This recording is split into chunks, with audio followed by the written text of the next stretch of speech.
Welcome back to Ride JBI. My name is Anthony. This, of course, is JB.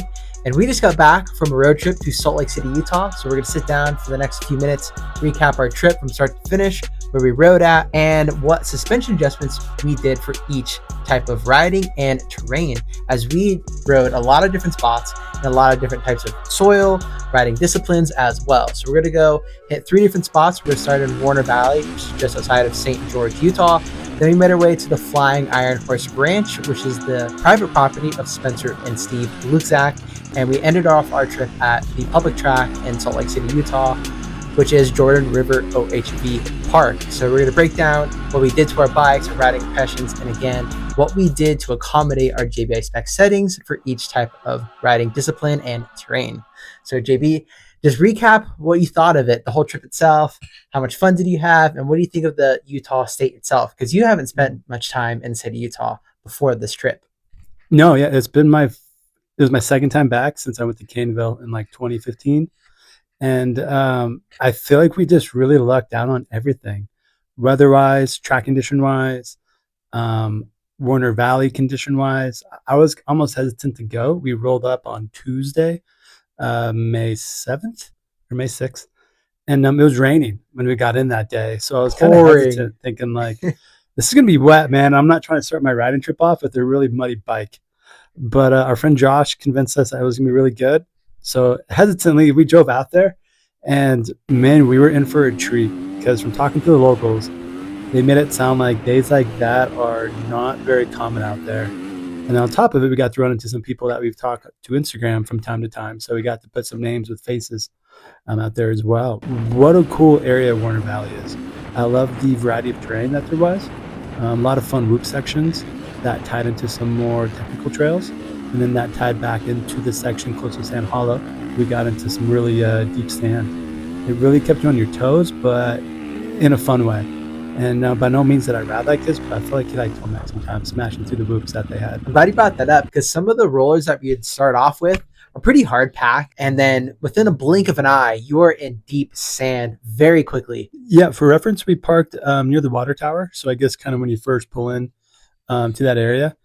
For those that don't know, I brought my 23 KTM 450 SXF.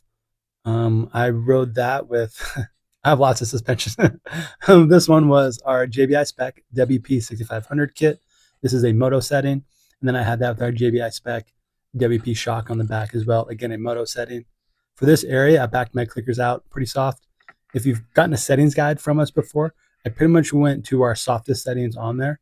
Mind you, it was still a motocross spec, so I wasn't too worried about it being too soft in those big whoop sections we had. But what I did want was as much comfort I could get for those tighter, more technical sections where it's really rocky or bumpy. What exact tire did you have on your bike? What brand? What model? I had the Bridgestone X10R, which stands for rear out back. And then up front, I had the Battlecross X31, which is like their soft and intermediate terrain offering. Would you recommend that tire at all times out there, or just maybe for those type of conditions? And then if it's drier out there, would you maybe run the same one or something else? Great question. I think if you're sticking towards the side of Warner Valley that is closest to, let's say, Sand Hollow, the X31 front, X10 rear is a perfect option, because you're going to encounter a lot of sand and deeper terrain. And the X31 works great in a variety of conditions. But if you're going to stick to the side of Warner Valley, that's more, let's say, where it's more harder packed terrain, a little bit more rocky, I would stick with the X31 front, as you would encounter maybe some softer, small, sandier sections. And then I would probably choose the X31 rear to match that as well. Again, the soft intermediate terrain offering. So you're getting the best blend of both worlds. I think the scoop tire would work well in all conditions, but again, I think it wouldn't last as long, and maybe just give up a little bit too much, not taking enough compared to a knobby tire. And for those that don't know, what bike were you on and what suspensions do you have on it? Of course, I had JBI spec suspension. It was a JBI spec 6500 kit up front with the JBI spec WP linkage shock revalve for the 16 to 22 generation KTM. To be more specific, it was a 2022 Gas MC 350F with JBI spec motocross settings. Overall, Warner Valley, really cool spot to ride. I like that where we parked at immediately, there was a fun kind of just open riding area. Looked like there was a bunch of turn tracks you could connect however you wanted to. Looked like there was a couple small jumps, which were perfect for somebody of my ability. Nothing too crazy. And then again, just a lot of trails in that surrounding area that you could get as technical as you wanted to. We wanted to link up with one of our friends, Jeff Rocket. He's a really good off-road racer.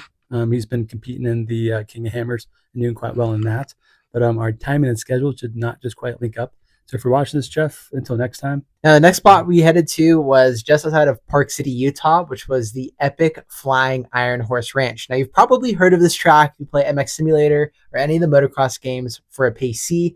But again, this track is just amazing. It's a private facility, so the Lusaks own it, and they have poured so many blood, sweat, and tears into building this place. It's nearly a 160-acre property with 2 tracks. The beginning to see it in person and then let alone riding it, I was just lost for words. I was lost on the track 90% of the time too. I didn't know if it was left corner or right hand corner, step down like half the time. Granted, we spent like maybe 4 laps on the track that has a lap time of 3.5 minutes with a pro level rider on it. So it's really hard to just memorize all the jumps. Then the front track takes a lot of inspiration from a supercross track. It's about a minute 40 lap time, depending on the level of rider. Whoop sections, some steeper jump faces, some steeper jump landings that are all proportional. A lot of hang time or air time. But again, you're landing in a nice pocket transition. And each section, whether it's a jump or a berm or even the whoop section, really flows with each other. It even flows in the same direction that the river is flowing. So this track and just this whole property is just absolutely insane. It really is. It's hard to put in the scale, just the overall size of it. My favorite part of it was the lower track. That's the one you could see off, I think, I-80, the freeway. So it's pretty apparent where you can see it. And it is beautifully landscaped into the ground, meaning the track doesn't really stand out from the overall rest of the property. It looks like they kind of built the property and then built the track within it. And what stood out to me was the proportionality of everything, meaning if the jump had like a takeoff that was 7 feet long, the landing was 14 feet long. Just everything had a really good proportionality, even if the jumps were small, medium, or big in their size. They had really fun corners. This overall layout flowed really well. And I think as a racer, we can all pick up on what tracks flow well, at least what sections do and what they don't. And I understand when some tracks can say, hey, it's technical when it doesn't flow. But to me, every racer just likes the tracks that flows. It's going to get technical regardless as the track breaks down. So it really stood out to me. And I asked Spencer this, the owner, if this design they have now is the first design they had. He said no, that they've been really fine-tuning it over time, and it really showed because spinning laps on that lower track just made me feel like a legend. I think they've had many people film there now, such as Jeremy McGrath. Carson Brown did that seasons video where he rides it through all different seasons. And if you've seen it, you know what we're talking about, and it is as cool as you think it is. For this track, I pretty much went almost all the way stiff on my bike, forks and shock.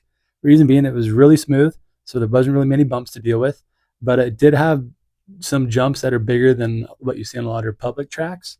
So in that case, I wanted as much bottom resistance I could have because I'm known to go short sometimes. So that way the bike wouldn't bounce when I did come up short on some jumps. And that's exactly what I got out of it. I had a bike set up to where I could test some jumps, and if I knuckled it, the bike would just land and stick instead of bouncing, and then you miss your corner and your landing, which can oftentimes lead to a crash. You were doing every jump out there, including the road gap, which looks pretty intimidating, especially on your GoPro or your DJI. Sorry, DJI. Trying to get that sponsorship money. Yes. That did a really good justice because it's a legit road gap. And I know to some of your riders that are really good out there, you're like, I'll do that, no problem. To me, I'm not that good. And also I see gaps like that and I'm like, no, I'm good. But what did you adjust for out there? Dude, I was very similar to you. Rolling in when we did a track walk before, put in the track stakes and everything, I was like, man, like everything is really poppy. Not everything, but a majority of the bigger jumps were really poppy. I'm going pretty much all the way stiff. I was a few clicks out from all the way stiff on my forks. Again, on the high speed, I was all the way stiff. I just went out and I felt really comfortable on the track and on the bike as well. I was like, man, I'm not bottoming and I don't feel like my bike is harsh at all. So we're in a really good spot. I'm super thankful and grateful to have to work here, and just to be along on the ride with JB, get to meet Spencer and call Spencer a friend. He's a really great guy. And I'm just super stoked that I was able to check one off the bucket list of riding the Epic Flying Iron Horse Ranch. Yeah, that was definitely the main, I'd say, keystone of our trip. We've been helping out Spencer for a couple of years now with certain bike builds. And our names haven't always been on the bikes just because we wanted to achieve a certain replica aesthetic on it. And I'm very okay with that because what's important to me is let's achieve what you're after. doesn't have to be our name on there. If we're doing a Pastrana build, let's put the Showa RG3 sticker on there because that's what he had at the time. Let's make this look as authentic as possible. But anyway, Spencer, thank you for having us out. I know it's a packed house. Thank you for accepting the 5 of us that showed up, because beyond us, you had invited so many other people, as you should. It's your property. So thank you for making that last little bit of room to accept the Ride JBI group as we came up. And then the next day, we got to ride Jordan River OHV, which, from what I learned, I don't think is prepped and watered all the time. So we luckily showed up on Friday, the day before Supercross, and we had a very well-groomed and prepped track. There was zero wind at all, and actually it was a pretty warm day. Yeah, it was, gosh, I want to say just around the 80-degree mark. I'm glad you brought that up because the track didn't dry out like immediately. We showed up, I want to say like 40 minutes after opening, around 9 o'clock. So just before 10, we started riding probably just after 10. And we went out and the track still held a lot of moisture. And I think that's due to some of the mulch that they throw down on the track as well. Granted, there was some spots starting to dry out already, but the majority of the track, especially on the inside lines, had a lot of deep ruts, multiple ruts each corner too. It wasn't just one single file line through the corner. It was 2, 3, if not 4 ruts per corner. So we had a lot of options to choose from, whether it was a far inside line, the middle, medium line, or the outside turn as well. It really did. It was cool to see ruts like that, because we don't always get ruts like that here in California. We do at Fox Raceway during the wintertime, but not so much during the summertime. It really depends on the climate. And you can at Glen Helen, but typically you either go super inside or super wide. There's usually not a good middle line out there. And there might be a middle line, but it's by no means the fastest. Anthony did a really good job of articulating this to me when we were riding. He said, hey, man, when I'm charging into some braking bumps, especially before this step up that they kind of had a roller before it. He said, it feels like the ground almost gives. Whereas at Fox Raceway, that ground is so hard, you don't really feel the dirt give underneath you as you pound into bumps. Because we were discussing if we wanted to make any suspension changes from Flying Iron Turns Ranch, but I actually left my bike the same. I think you left your bike the same as Identical, well. yep. And the bikes just felt really good out there. So again, we're on motocross spec settings. I could see maybe adjusting them a little bit if the track was quite a bit drier and didn't have as much traction. But again, when you have a lot of traction, you can tend to get away with not stiffer settings, but the stiffer setting remains working well. As you begin to lose traction, you begin to hunt for it. And a lot of times we do that by softening up the suspension a little bit. So that way it deflects less and the tire can spend more time on the ground, gripping and giving you traction. This would be a tricky track to soften up your suspension at, though, due to it has a good amount of good-sized jumps there. With the step up in the back, it's got a section of 3 tables in a row. Well, I guess first it's a double, and then you got a kind of single before a long table, Yep. and then another peaky table after that. And then the other section going opposite way is another rather peaky, let's say like table type triple option. And what I'm getting at is it's helpful to go softer to get traction, but then in those scenarios, your bike's definitely going to bottom easier. And this is where racecraft comes into play, where you decide as a rider, do I prefer my bike to stick on the ground better as I ride and maybe have it be a little soft for those scenarios? But I'd rather have my bike skate around a little bit more, but know I have good bottoming in case I go long or short. And depending on the rider you are, you're going to value that differently. But for the day we rode there, the track was awesome. It made me want to come back a lot. The reason why we do the trips is, for one, for fun. We want to get out vacation. We work hard and we play hard. But for two, and most importantly, is when somebody calls from Utah and says, hey, I ride Warner Valley, or I ride Jordan River, or hey, I'm lucky enough to ride Spencer's track. We know exactly what that track feels like. We've been there, we've tested, we've tuned and developed. And that way we know what you're talking about when you say, hey, my bike spotted me out on this jump. It's like, we've ridden that track. So we know exactly what you're talking about. And this is the first of many. I think the next one that we're going to do is Oregon. We're going to do more of an off-road. So think of flowy single track, more of a technical single track style of riding. And then I think we're going to go further than that. Maybe one day we'll do Texas, Florida, Michigan, more back east. I think there's endless opportunities with Ride JBI, and I think we're going to cover the entire United States eventually one day. And that way, when you call from back east or the Northwest, Southeast, wherever it is, it's like we've been there, tested, tuned, and developed, and we've ridden those tracks. So we know how to advise you on tuning your setup when you get your suspension back, but also we know how to build your suspension setup here, whether it's a DIY kit or revalve service here at Ride JBI HQ. Yeah, well summed up. Because right now, For people we help that are out of state, we ask you to send us YouTube videos or just tell us where you're at. And I'm going to sit down and look up those places on YouTube. That gives me some good visual clarity on what your train looks like, what your obstacles look like. So that way there's very minimal guesswork on our end. But again, as Anthony alluded to, we want to go one step further in that and start coming out to visit you guys. One, is fun to meet people. We ran into a handful of people that we had not met before, but apparently tuned into our YouTube channel at Supercross. And we were so just jazzed to see them go out of their way, recognize us, say hello, and then be like, can we hang out with you for the day? And it's like, fuck yeah, you can, man. We're going to go here, here, and here, talk to these people, come along. We tell you what we're doing.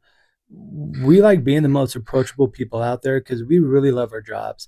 We love dirt bikes. We love motos. So when you get to meet other enthusiasts like that, it's just really fun to be able to hang out, talk bikes, go watch a race together. And we look forward to meeting you guys as we do more traveling. So looks like Oregon's next up on our list, and can't wait to head up that way. There looks like there's some cool tracks and trails. So I'm really excited to go check that out and get out of the heat later this summer if we can swing that schedule wise. Yeah, I think we're going to stop at Mountain View MX Park. Hopefully. Looks really fun. I've heard really good things. I think they had the Honda intro there back in 2022, maybe 21 for the CRF 250R. So we've been watching a lot of videos on that, just getting stoked on our next trip, hopefully later this year, about August, September, we're kind of planning. So we'll see how the schedule goes, and we will update you guys promptly. So if you're in the area, that way you guys will know that we're coming. You guys can come hang out with us, come ride with us, and just everything in between. I think that's going to wrap it up for this video. I had a great time just chatting about our trip and letting you guys know what we're doing at Ride JBI, why we're doing it, and what you should expect from us.